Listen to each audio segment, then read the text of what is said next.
Willard and Dibbs on 95.7 The Game. Oh, but it's a three-man show here for the next 10 or 15 minutes, that's for sure. It's all sponsored by Fremont Bank, full-service banking, no compromises. It is Willard. It is Dibbs. Say hi, Dibbs.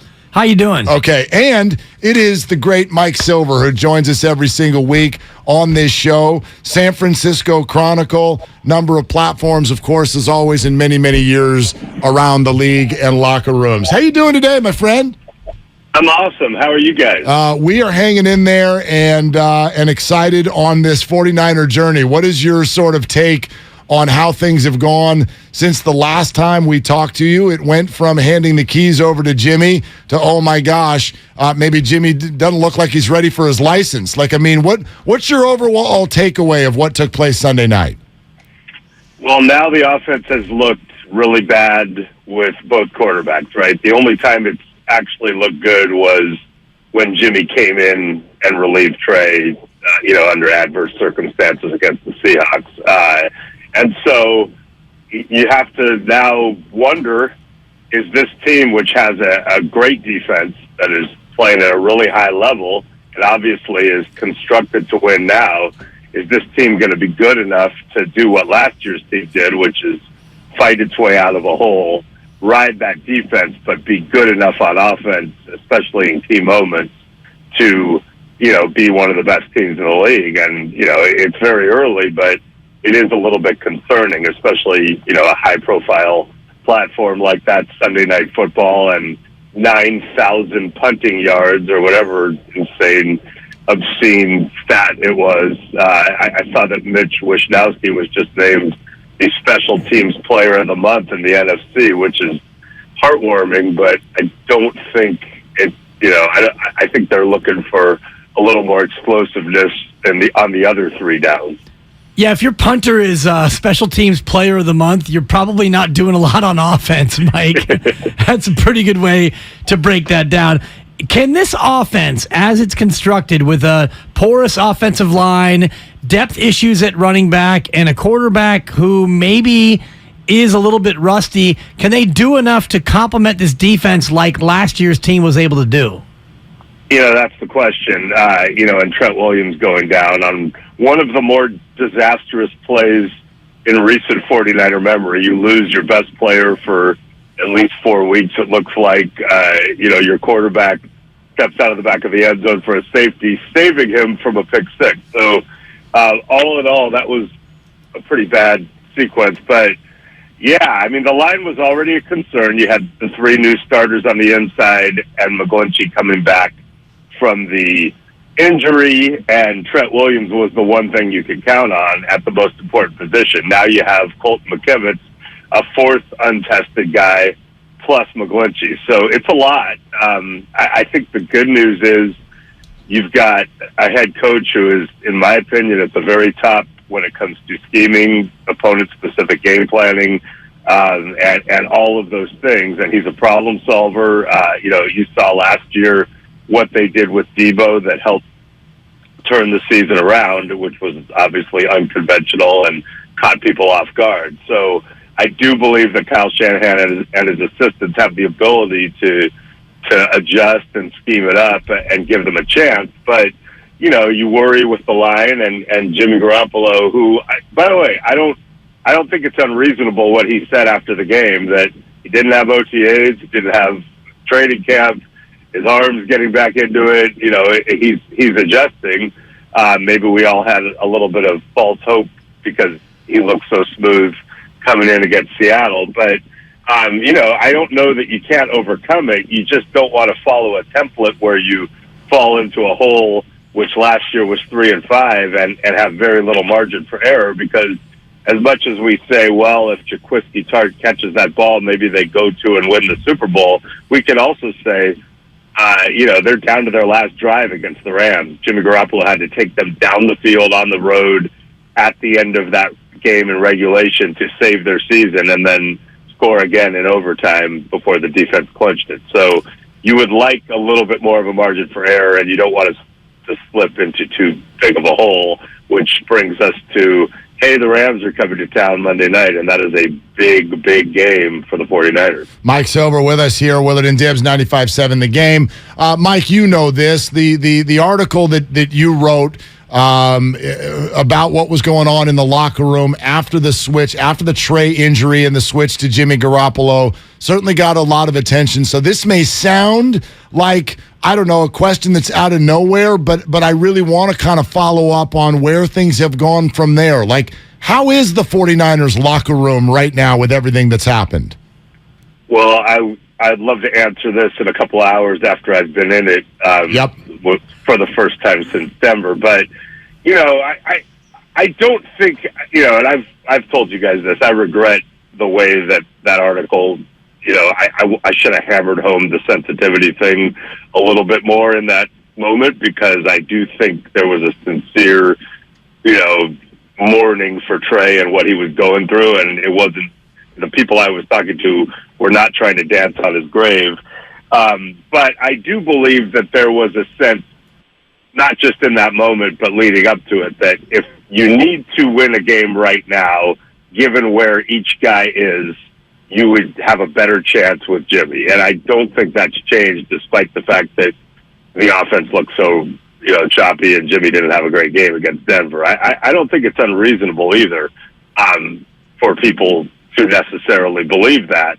And that's not saying, hey, Jimmy Garoppolo is suddenly Aaron Rodgers and all your problems are solved. He's very good at some things. There are other things that he hasn't been as good at. I do believe he'll get better as he gets back into a comfort zone and rounds back into it. But, they traded up. They traded 3-1s to get up for a reason. Kyle Shanahan was clearly not satisfied with what Jimmy Garoppolo could do. Last season was really, really cool that they got as far as they did. So in the long run, is there hope that Trey Lance would be better than Jimmy Garoppolo is now? Absolutely, despite the injury, which is going to set it back and necessitate some sort of plan B from next year on. On the other hand, I don't think one bad game in Denver necessarily changes that sentiment. And if you separate it from the emotion of the moment, which again, I should have done a better job of, hammering that point home. But if you separate it from the emotion of that moment, I think it is reasonable to say this team is built to win now. The defense is good. They probably can do more now with Jimmy than they could have done with Trey. Is that enough? I don't know. But I don't think it's an unreasonable position. And the emotion of now is different than the Trey Lance injury. The emotion of now is what you mentioned, an 11-10 loss against a very beatable Denver team, and now you go into another primetime spot against the Rams. How much is this being seen, not as a must-win, because I reserve that for actual true must-wins, but the urgency of this Week 4 game against the Rams, how high would you put that, Mike? That's a great question. I did write a column going into the Seahawks game making fun of the must-win thing because I thought it was really important they win that. And I cited some examples of actual must-win. I think it was World War II, the Russian roulette scene in The Deer Hunter, and the Bolinas Simpson 4th of July tug of war, especially if the Sharks are engaged. So, yeah. Incredible references, all three, but go ahead. That's in the San Francisco Chronicle for Thank a you. very I subscribe. Price.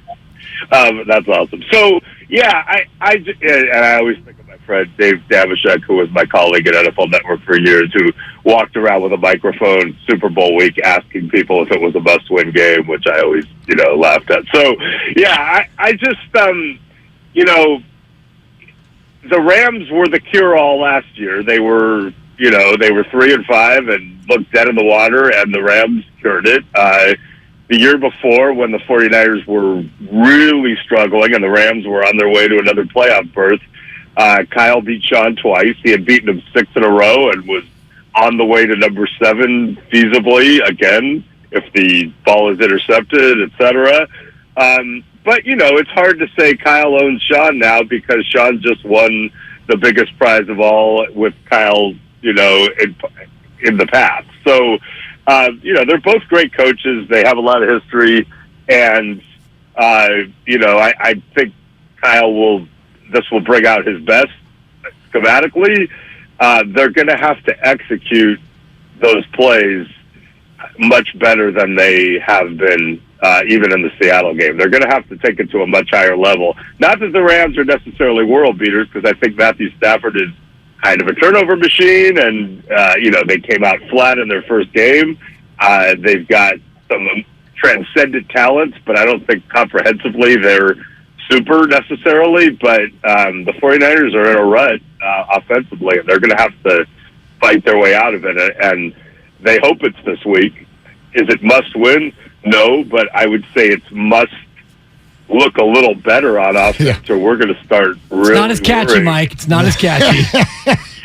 and you're also gonna, you're gonna start hearing the Brock Purdy stuff if it looks really, really bad, which, that's a whole other conversation. I'm just saying it would really change the atmosphere for the better, just as Seattle would have were it not at the, in conjunction with Trey's injury, which really bummed a lot of people out. So, Mike, let's talk about Jimmy Garoppolo for a second. A lot of us have sort of tapped into what feels like a little bit of a different Jimmy, right? In front of a microphone saying, yeah, 2017 was fun when I was allowed to throw it around a little bit. Collinsworth Sunday night referencing, hey, is there a little bit of you that's like, oh, now you need me, 49ers? And Jimmy says, yeah. And then whatever that lip syncing reading thing was the other day, which we're not sure. But if you add it all up, are we looking at a little bit more of a chippy, honest, free Garoppolo this year, do you think? Yeah, I don't know about the lip reading thing, but yeah, I think so. I mean, I think it's human nature, right? We forget many times that these are actual humans going through, their human day and all that. And yeah, he got fired basically, and even after he got fired, it was like, well, we'll delay it a year, and then he almost led them to the championship, or helped to lead them to the championship, with a bum arm and a bum thumb. So that was kind of cool. And then they were like, all right, now you're gone. And then he was like, you know what, I'm going to have surgery, which scuttled their plans, and there wasn't communication. And then when they brought him back, it was this weird, like, hey, man, throw over there. Don't come to meetings. We all know you're leaving. And then they decided that it was worth it to them as a hedge to try to get him to take less under the circumstances and bring him back. And I think that was proven to be a good decision. Unfortunately, Trey got hurt, but it was not. It was a decision based on where Trey's progress was to that point, and that's not, me trying to be harsh. That's just reality. If Trey had seized it and looked awesome, they would not have wanted the drama, and they would not have kept Jimmy. So here he is, and yeah, I think I just know how I am, and I might be more egotistical than even the average quarterback, some would say, but I know how I am. I'd be like, oh, hey, what's up? Good to be back at this cheap cut rate deal. You love me now. Let's rip it. Yeah. So I think that's probably right. I'll try to get you some more specifics on that as we go. But, Jimmy Garoppolo is not perfect. There are a lot of things that a lot of people don't love about him. There are a lot of things a lot of people do love about him. One of the things they do love about him is he doesn't get overly caught up in these, overarching issues. He just is very good-tempered or good-natured and keeps it positive and doesn't, get mired in the weeds and all this stuff. And he's very, very well liked in that locker room because of that. So if he's, got a little more swag to go along with that, or a little more chippiness, I don't think that's a terrible thing. I think the unfortunate thing is that the 49ers and Jimmy didn't get back to where they were circumstantially or psychically until a very late date. And if you had to do it over again, you would say, we probably should have had him in meetings in July. I get why you didn't want to have him practice, because then you're on the hook if he gets hurt, and it's a lot of cap money. But probably, if you knowing what you know now, not even with the injury, knowing what you knew going into the season, you would have rather had Jimmy in meetings and preparing for the possibility of play. Mike, great stuff. And we appreciate it as always and look forward to talking to you after the 49er Ram game, which is going to be all kinds of interesting. Thanks, man.